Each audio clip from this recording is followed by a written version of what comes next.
Le premier mot qui m'est venu en tête, fatalement, c'est d'abord quand même la mort. Je connaissais les résultats avant, je l'avais senti. Il y a des hauts, des bas, on n'est pas obligé d'être fort tout le temps. Et il faut s'écouter, prendre soin de soi.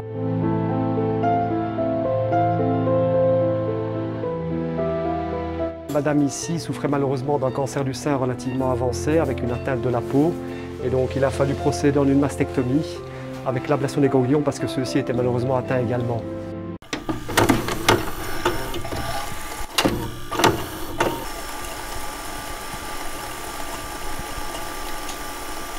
Tout a commencé il y a environ 1 an. Élodie découvre une boule suspecte au niveau de son sein droit. En février 2025, sur notre site de Sainte-Élisabeth à Namur, à la suite d'une échographie, le diagnostic tombe, un cancer du sein. Des suites de cette échographie, on m'a fait une biopsie en urgence et 2 ponctions.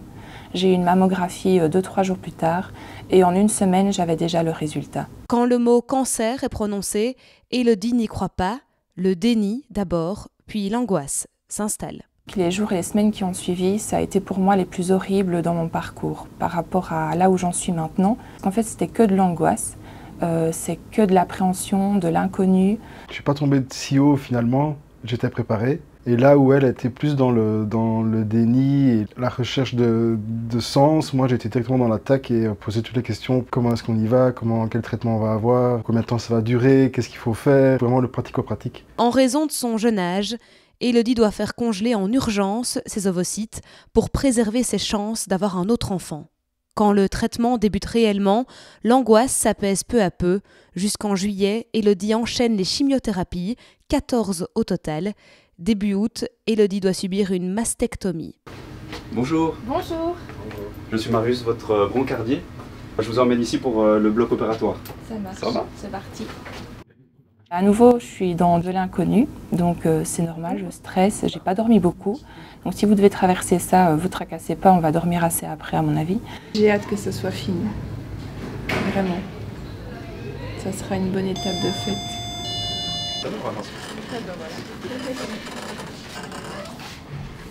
Et bien voilà, bien arrivé. Merci.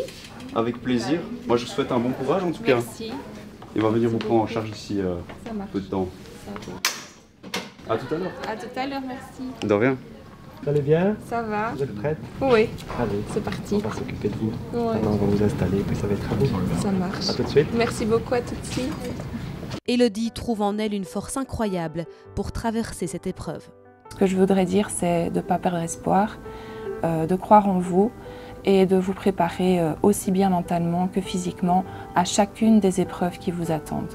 J'aimerais bien qu'elle sache que je suis super fier d'elle, de son courage, de sa force, de tout le combat qu'elle mène. Je ne sais même pas si moi j'aurais été capable de faire le quart du tiers de tout ce qu'elle a fait et de toute la positivité qu'elle a amenée, non pas seulement autour d'elle dans l'hôpital, mais aussi dans son entourage, ses proches et sa famille.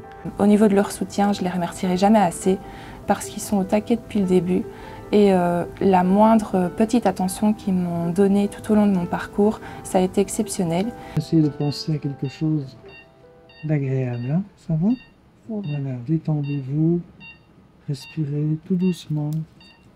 Tout va bien, on s'occupe de vous. La mastectomie consiste en une ablation totale du sein. Mon espoir, surtout par rapport à cette intervention, c'est qu'on m'ait enfin enlevé définitivement le cancer. En fait, c'est assez symbolique vu qu'on m'enlève le sein droit. C'est une mastectomie, donc ça reste une chirurgie malheureusement délabrante pour la patiente. Donc au niveau technique, ce qu'on essaye de faire, c'est de faire une cicatrice la plus petite possible, la plus esthétique possible, en faisant une cicatrice qui sera adaptée à une éventuelle reconstruction ultérieure. Et donc vraiment, toute l'importance de la chirurgie ici, c'est de pouvoir associer une chirurgie qui est oncologiquement bonne, tout en permettant à la patiente de garder un résultat cosmétique qui soit correct. Une chirurgie radicale qui permet d'enlever toute la tumeur et les ganglions encore atteints.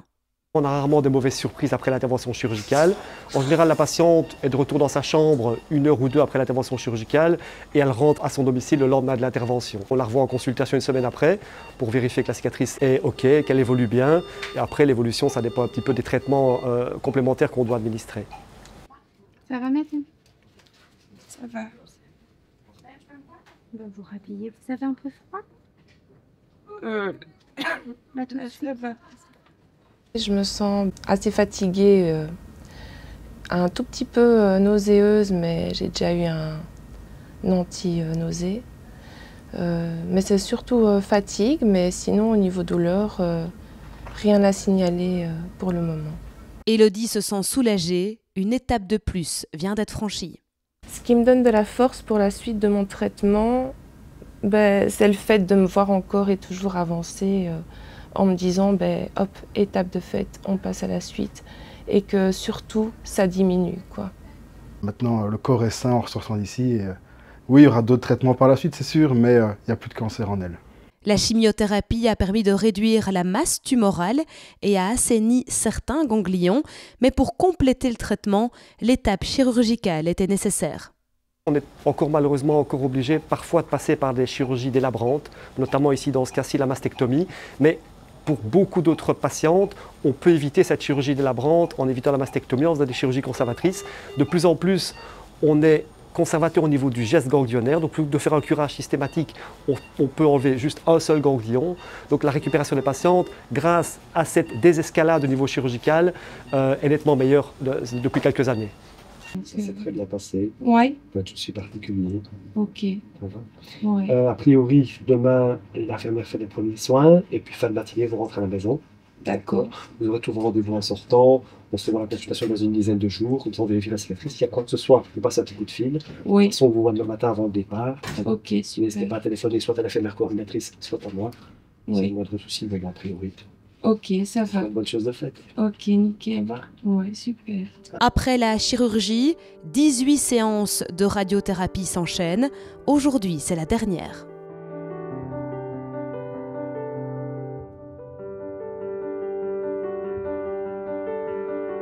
Cette séance marque la fin des traitements à l'hôpital sur notre site de Sainte-Élisabeth. Je vais être à la maison avec l'hormonothérapie et une thérapie ciblée.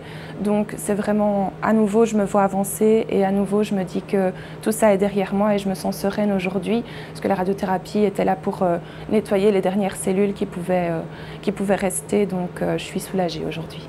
L'hormonothérapie consiste à bloquer l'action des hormones pouvant favoriser la croissance des cellules cancéreuses. Il s'agit d'un traitement préventif pour réduire les risques de rechute. On va commencer le comprimé à la maison. On ajoutera aussi la thérapie ciblée pendant 2 ans. Et c'est aussi sous médication à la maison. Et je suis toujours ménopausée artificiellement pendant 5 ans. Au total, Élodie aura parcouru 7 mois de traitement, 7 mois rythmés par des hauts et des bas, mais toujours la même force, la même volonté d'avancer. Élodie a vécu son parcours comme un marathon. Ce qui était contraignant, c'est que c'était tous les jours à l'hôpital, du lundi au vendredi. Donc ça a été assez fatigant, je dois dire, pour les trajets.